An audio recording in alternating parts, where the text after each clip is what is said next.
Hey there, it's your boy Foxy, back for more relationship stories. Update. My 23 female, ex-24 male, tried to end himself because I don't want to get back together with him after he cheated on me. Original post. Me and my ex were almost together for 2 years until I found out he cheated on me. Ironically, he cheated on me using Reddit, r4r subs, and to be honest, at first I didn't believe it, but then I got hit with the undeniable proof, and so I hardened my heart and broke up with him. It was a really messy breakup, with him crying, kneeling, begging, saying he only did that because he was frustrated, and that he truly loved me. Other times, he blamed me for him cheating because I didn't give him enough attention. I ignored all of this and blocked his number and all his social medias. He tried using his family's phones to reach me, and so I blocked them too, although I am civil with them despite all of this. Because he couldn't reach me through the cyberspace, he eventually went to my house. Thankfully, we had a locked gate, and my dogs were also very alert to intruders. He couldn't get in, and so he slumped in front of our street and cried while demanding to see me. I already told my parents beforehand that I broke up with him, so my mom frantically called me that my ex was here crying. I immediately went back home and confronted him. He said a lot, saying how he couldn't live without me, and that he'd kill himself if I wouldn't get back together with him. Now this is where I agree I did wrong. I laughed at him and said he could try. Then, despite his pleas, I went inside my house, leaving him outside. After that, it became quiet for 2 to 3 weeks, so I thought he finally left me alone. Then one day I got a call from an unknown number, and when I answered it, it was his mom crying and telling me that whatever my ex did, I should forgive him because her son is in the hospital right now after trying to end himself because I don't want him back anymore. I was really surprised and also worried, and so I told the mom I'll talk about this to my parents first. My dad said he was pitiful, and that although the end decision would still be mine, he hopes that I can support him for a while even if it means lying to him. My mom, on the other hand, said he's crazy and to never see him again. My sister is impartial with all of this. I also asked my friends and they basically said don't ever meet with him, because he's a manipulative jerk. My relatives eventually knew of this because the gossip mill here runs fast, and said I should forgive him and to let bygones be bygones, because God wouldn't forgive me if I don't forgive. I live in a misogynistic and religious country, so their behavior explains it. I do care about him and don't want him to die, but I also don't want to get back together with him because I know my worth. What is the best way to do things? Now for the top advice before reading the update. Don't give him false hope with this whole support. I would listen to your mom and friends. He's manipulative in what he's doing because he couldn't have it his way. Thanks for this. I thought if I left him alone despite his self-harming streak, then he'd try to end himself again and that he'd actually succeed. None of this is your fault, just to make that clear. He's the one who caused you to leave him for cheating. It's better to give a final note to his parents that you're going no contact for your own mental health. You matter in this too. Thank you. I really needed this. Mom and friends are right. You can't control what he does or does not do. If the man wants to end himself, he will. Nothing you can do about it. You see him, then he will end himself if you don't see him again. Then he will do the same thing if you don't reunite with him. Then again if you don't wear a green shirt. On and on and on. It is emotional blackmail. He needs to control his emotions and learn that he doesn't always get his way, and to deal with that like we all must. But I would be consistent no contact. I am now leading towards no contact, but I'm worried on what I should say to his mom and family so that they understand my decision. Should I say it so that his behavior doesn't worsen?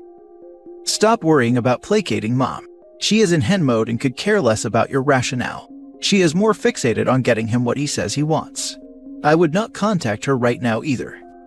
Okay, thank you, we'll do this. And now for the update. So I followed the advice here and went no contact. I sent a text to his mom saying how I'll go no contact, but I wish for his fast recovery. Basically, it did not go well and it definitely got a lot worse before it got better. His mom sent me a lot of messages that were mostly curses. Yes, it included a lot of derogatory words. I knew she was mentally troubled because of what happened to her son, so I ignored it and blocked her. When I woke up, I got lots of messages and message requests, and it was because she posted what was supposed to be a private matter in social media for the whole world to see. She even posted pictures of him in the hospital and she tagged me. It was overall a very hateful post. She screenshotted my text message to her about going no contact. I was turned to a villain overnight. Most of my message requests were my ex's relatives cursing me, and some of them were random strangers who also rebuked me. Even worse, some of my own relatives berated me and they said I should have taken their advice and got back together with him.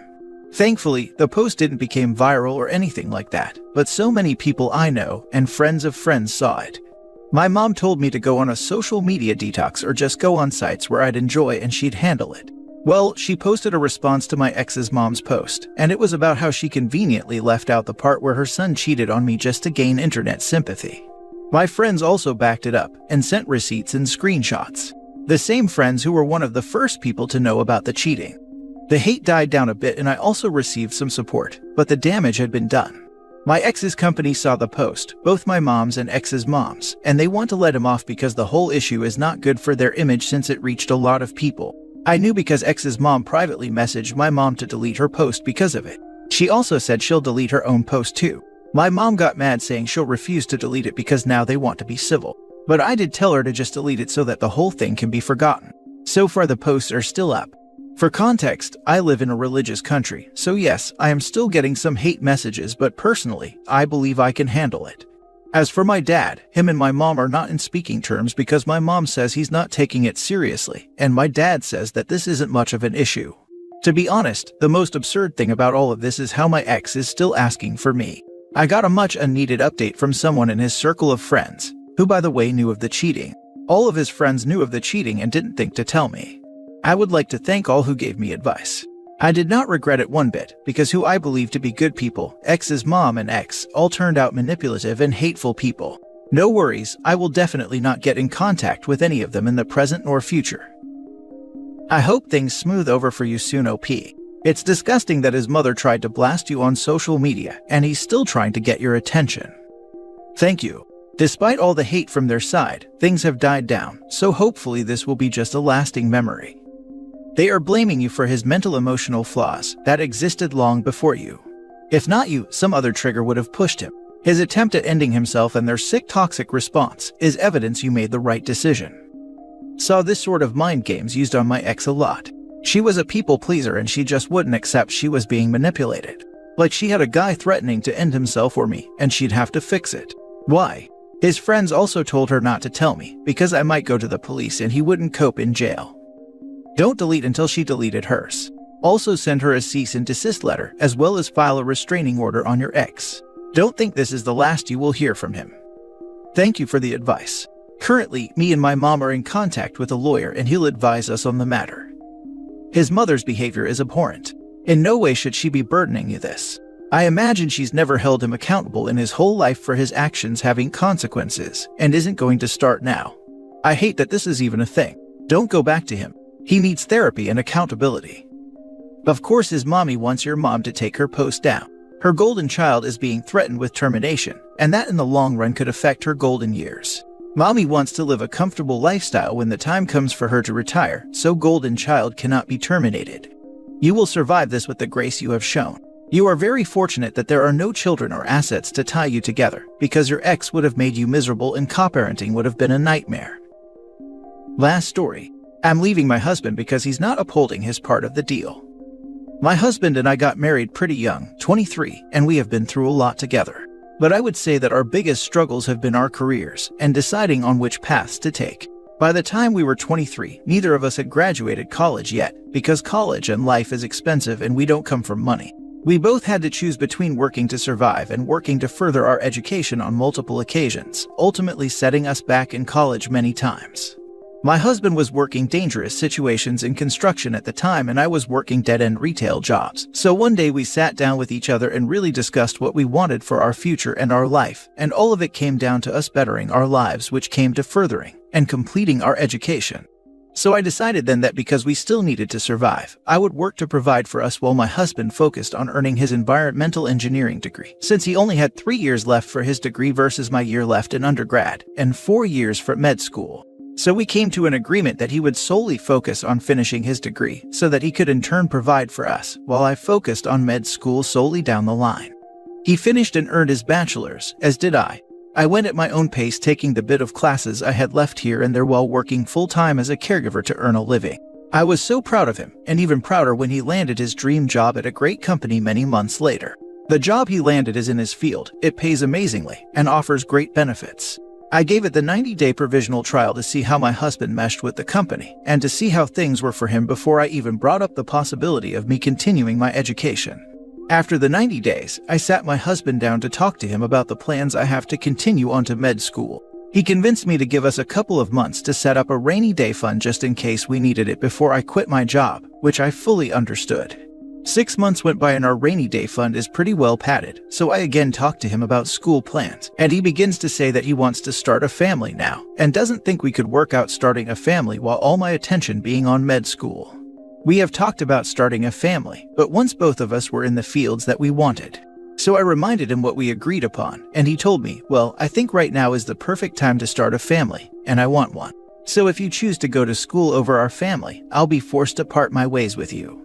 I stood there in complete shock of what he said to me, but ultimately decided that I love my husband, but not enough to give up on my education or goal. So I'm giving into his ultimatum and parting my ways. Now for the top comments. Good for you, OP. I can understand wanting to set up a rainy day fund, but only holding the agreement when it helped him and switching up on you like that is unfair of him. I wish all the luck on your studies, OP. I hope they don't share bank accounts. If they do divorce, her husband might try to take the rainy day funds for himself.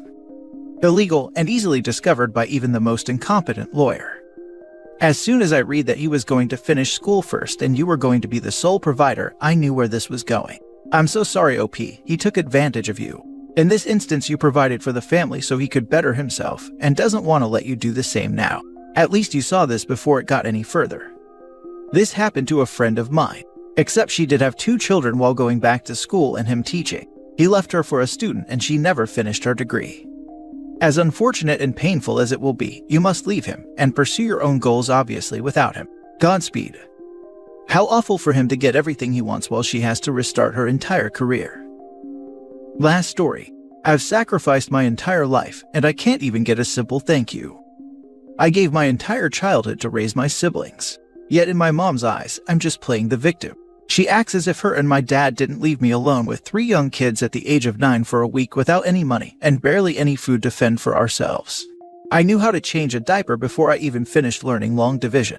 I missed so many days of school to make sure my siblings made it to school, missed so many meals to make sure my siblings ate all while my parents got to be child-free.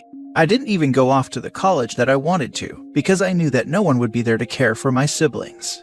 Now I'm here at 23, and although my siblings are now older 21, 17, and 15, I still take care of my 17 and 15-year-old sisters, and they live with me. My 17-year-old sister took her senior photos last night, and she invited my mom to come. I knew that my mom would make things about her like she always do, but it was my sister's choice to invite her. My sister looked absolutely stunning and I was so proud. When it was time for my sister to pick out the photos that she liked and in what format she wanted it in, she picked out a photo of her in her cap and gown and chose it as a wall portrait. As I was paying for the photos, my sister asked me why she hadn't seen any senior pictures of me, to which I responded because I didn't take them. She then asked why, and I explained to her that I had to buy food for us so I couldn't afford the pictures. My mom flew off the handle, saying that I was lying, and that I always try to make her seem like a bad mom, and that I was playing the victim. I'd escalated the situation as best as I could to save my sister the embarrassment, but when we got back to my house, my mom just kept going and I finally broke down and said, "You are a crappy mom, and dad is just as crappy. I raised myself and your 3 other kids, while you guys got to live child-free most of our lives, and you're still living child-free. I pay for things that my sisters need, they have a home with me, and this is the first thing you've came to for them, because my sister had to beg for you to come." She again said I was lying. It's always been like this and I know it will always be like this, but geez, it would feel so nice to hear thank you from either of my parents. Set boundaries. Is there no possible way your siblings can move back with your parents and let them step up to the plate? It's not even about a thank you, they didn't want to take responsibility for their own children. They failed as parents, they deserve no respect from you, and you don't have to beg for their acceptance either. I wish I could, but if my sisters aren't with me, then they won't have anywhere to go.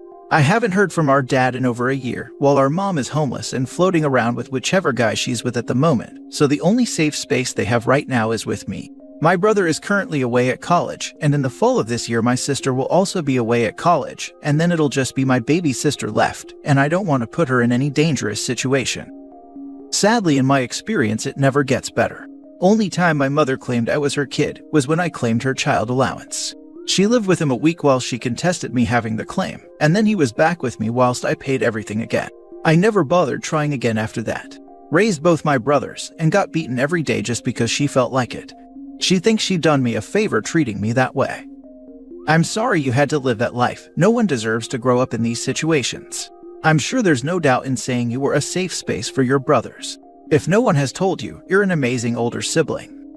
Take it from an older person who had somewhat similar experience from you. Never ask nor wait for gratitude from someone who already treats you like trash. It's a waste of time and emotion. Your siblings need to know the truth. You need to let go of the futile dream that your parents might change who they fundamentally are, and you and your sibs, need therapy.